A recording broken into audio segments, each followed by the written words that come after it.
But he goes the other way and he wins the একদিকে ইংল্যান্ডের নতুন প্রজন্মের শক্তি, অন্যদিকে 40 বছর বয়সেও মাঠে লড়াই করে যাওয়া এক কিংবদন্তি। লুকা মদ্রিচের নেতৃত্বে বিশ্বকাপে নামা ক্রোয়েশিয়াকে হারিয়ে দুর্দান্ত শুরু করলো ইংল্যান্ড। শুরু থেকেই আক্রমণাত্মক ফুটবল খেলতে থাকে ইংল্যান্ড। ম্যাচের 18 মিনিটে গোল করে ইংল্যান্ডকে এগিয়ে দেন হ্যারি কেন। প্রথমার্ধে পিছিয়ে পড়লেও ক্রোয়েশিয়া হাল ছাড়েনি। মাঝমাঠে নিজের অভিজ্ঞতা দিয়ে আবারও আলো ছড়ান লুকা মদ্রিচ।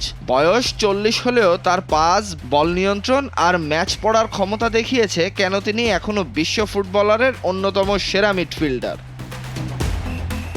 দ্বিতীয়ার্ধে ইংল্যান্ড নিজেদের আক্রমণের গতি আরও বাড়ায়। ক্রোয়েশিয়ার রক্ষণে চাপ তৈরি করে তারা আরও গোলের সুযোগ তৈরি করে এবং শেষ পর্যন্ত ম্যাচের নিয়ন্ত্রণ নিজেদের হাতে রাখে। তবে হারলেও মদ্রিচ আবারও প্রমাণ করেছেন বয়স শুধু একটি সংখ্যা। যে খেলোয়াড় 2018 বিশ্বকাপে ক্রোয়েশিয়াকে ফাইনালে তুলেছিলেন, আজও সেই একই লড়াই নিয়ে মাঠে নামছেন। একদিকে ইংল্যান্ডের স্বপ্ন নতুন ইতিহাসের, অন্যদিকে মদ্রিচের স্বপ্ন শেষ বিশ্বকাপেও আরও একটি স্মরণীয় অধ্যায়ে লেখা। ফুটবল হয়তো নতুন তারকাদের হতে যাচ্ছে, কিন্তু মদ্রিচের মতো কিংবদন্তিরা দেখিয়ে দিচ্ছে ক্লাস কখনো শেষ হয় না। তাহসিনুল বাকি ফাহিম, ভোরের কাগজ।